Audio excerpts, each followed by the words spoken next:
You know what's great about being an animal person is that when you have a pet, when you have an animal, people with kids always try to remind you that you don't have a baby.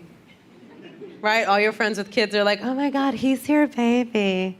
He's your baby, because you don't have a real one. So sad. And don't get me wrong, I would love to have a baby. I mean, not physically, because it looks uncomfortable. I would love to acquire a baby. Like leave a trail of Skittles or something. Just have one follow me home. Good baby. Because I think they're awesome. I really do. I think my favorite age for kids is that toddler age.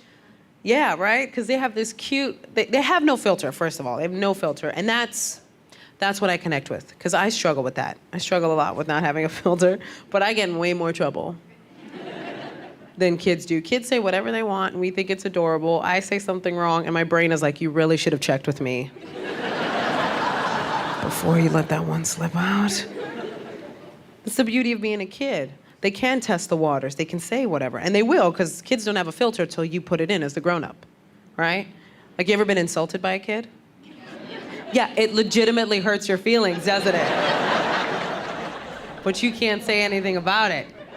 Because they'll just walk right up to you and be like, you're ugly, and then walk away. Right? And you just gotta stand there like, adorable.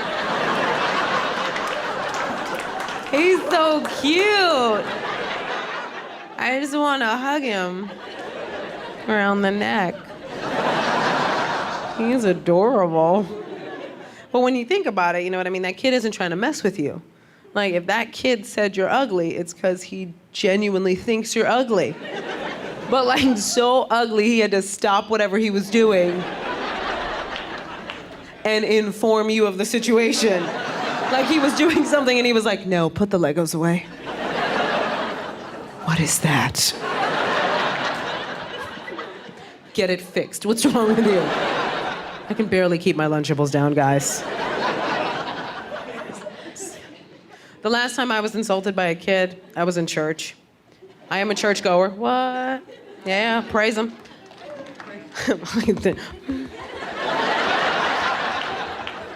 All right. Yay.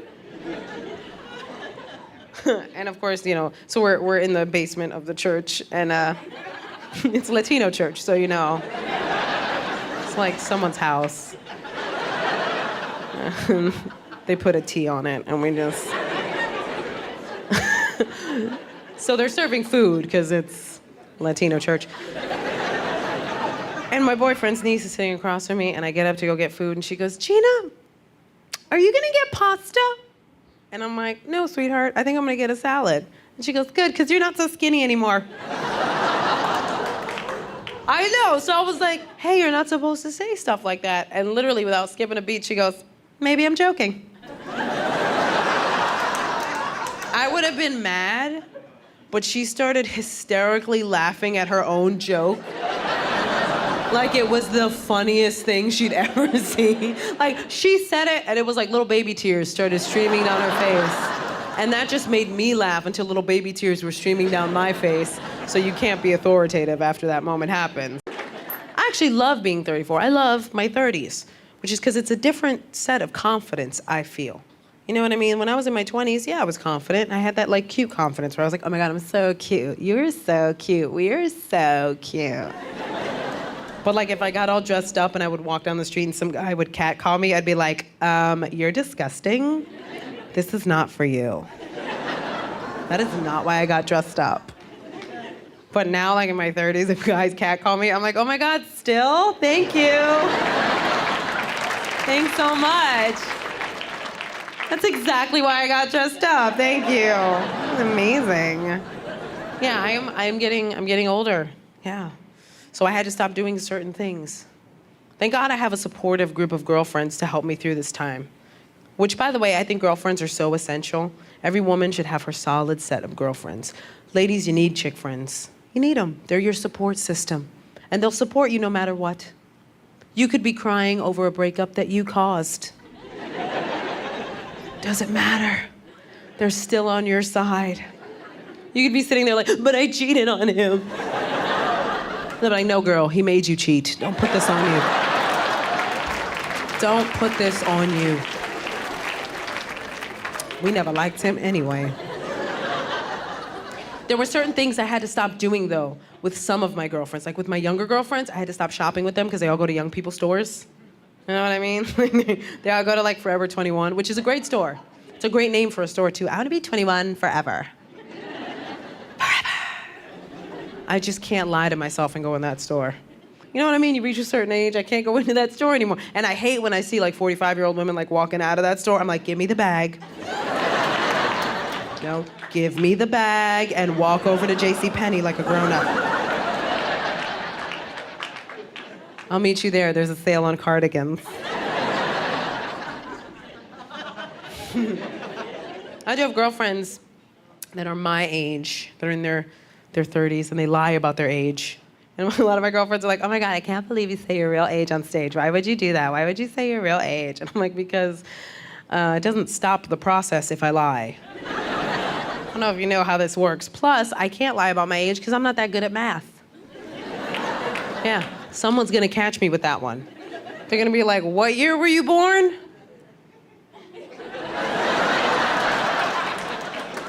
Hold that thought.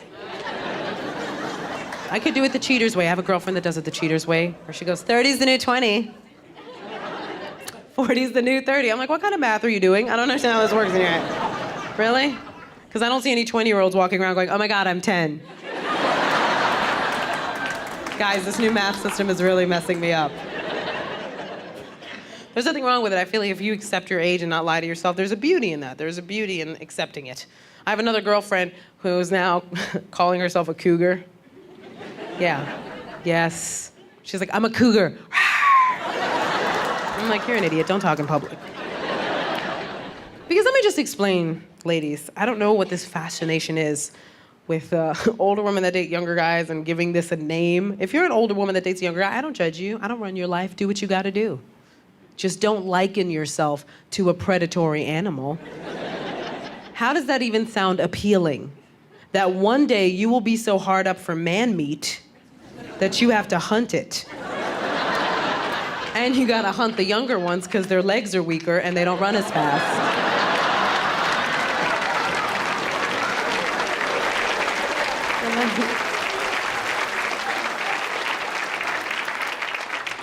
Little baby cab.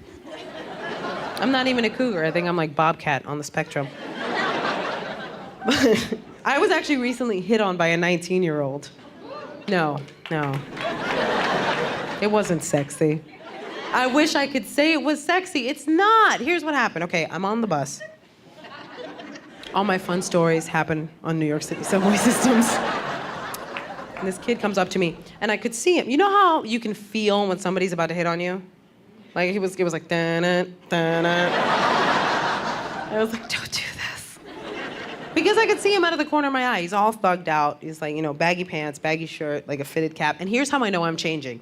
The second I noticed him, I became maternal. Like, I saw him and I just wanted to iron his clothes and like help him out. I was like, this youth needs me. So he came up to me, and I have to give him credit. He approached me with such confidence. He came up to me, he was like, I'm saying, Ma, let me get your phone number. And I was like, no. He's like, why come I can't get your number? Well, let's start with breaking down that sentence, because that is your first clue. So then I said, you know what? I think I'm too old for you. He said, how old are you? So I said, 34, and you could see the damn in his face. Like it was the oldest age he'd ever heard of in his life. And he couldn't fathom how I made it 34 years on this earth. And then he tried to backpedal. He was like, I'm saying, Ma, you don't look 34. And I was like, well, thank you. Should I have like a hump and a lazy eye to help you out? And next time he sees a girl with a hump, oh, she 34. That's when they get they hump. Literally, there was one time my son made full-on eye contact with me as he pooped on my living room floor. And as a conscious parent, I was like, Way to listen to your body, little man.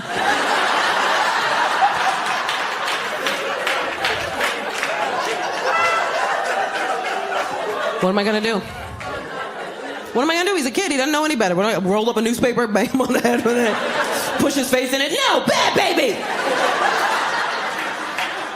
I would call the cops on myself if I did that. I'd be like, you gotta come get me, I finally broke. But here's the amazing thing about conscious parenting that they don't tell you. You learn as you do it. The more you consciously parent your kid, the more it heals all of your crap. Yeah, it really does. Because you end up parenting the way you wish you had been parented.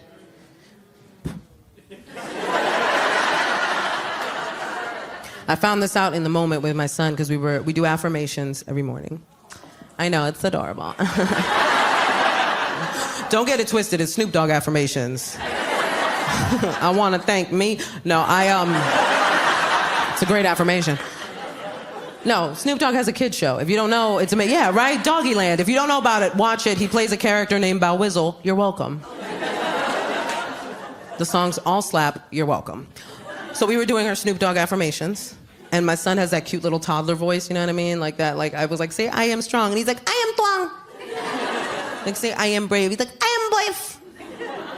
And then I felt it, like all the stuff I didn't get. You know what I mean? In that moment, I felt that. And like, before I knew it, I was like, say I am loved.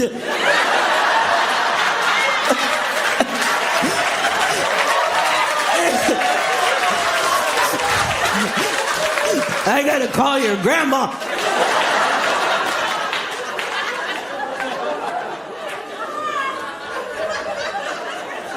I didn't even see that coming, man. And it's so crazy now being a boy mom.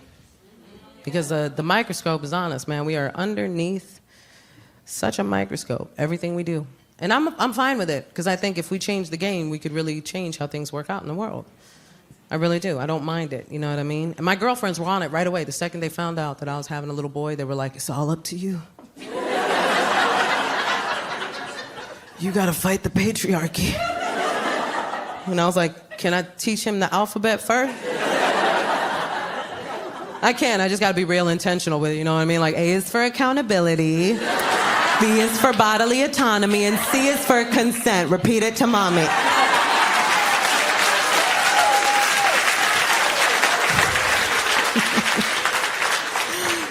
You have to be aware of these things, you know what I mean? And I think the thing that's hard now is that there's so many opinions on parenting now, and you don't know where to go, you know what I mean? And as a parent, it can be hard to take the opinion of somebody who like doesn't have kids, for instance. I found myself getting frustrated at people that would give parenting advice that don't have kids.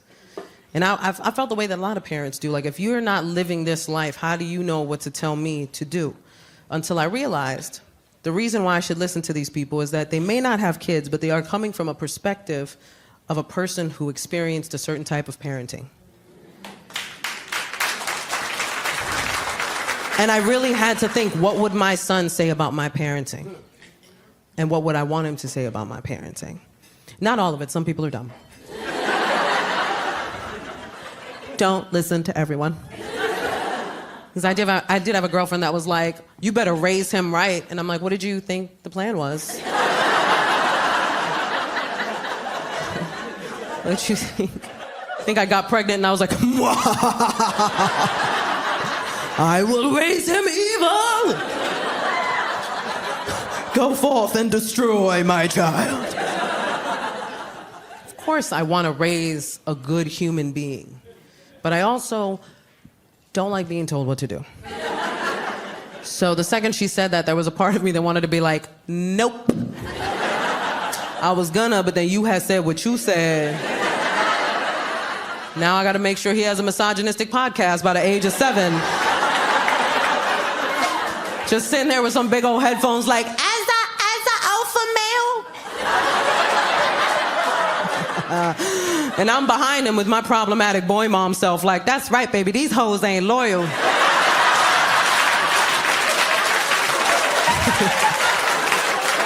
It's just me and you forever.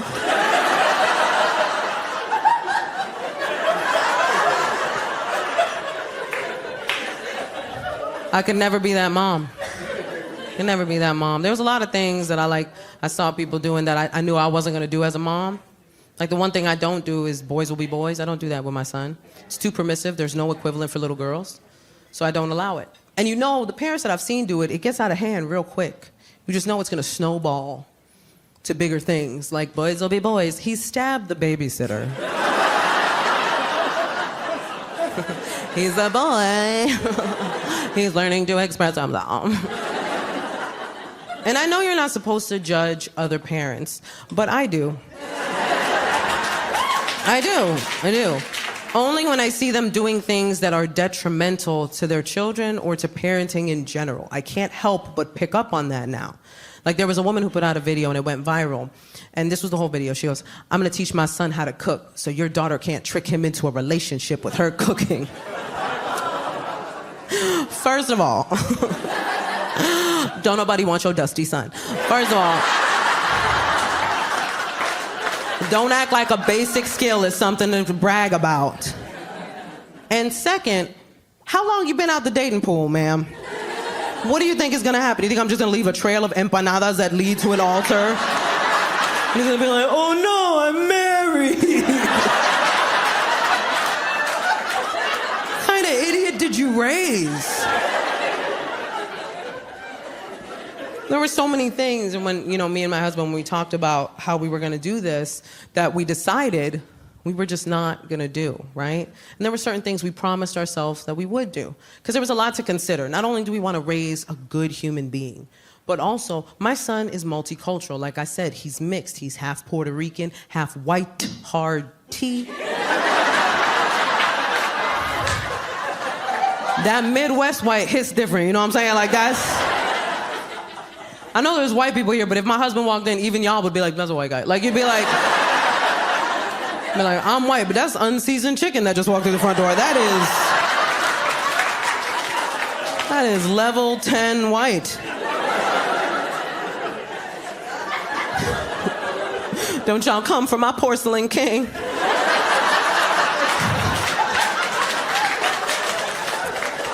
There's a couple guys in the audience that are like, porcelain king. I'm gonna use that later. But I had to think about that, man. Like, my son is mixed. Or as I like to say, his DNA's been colonized.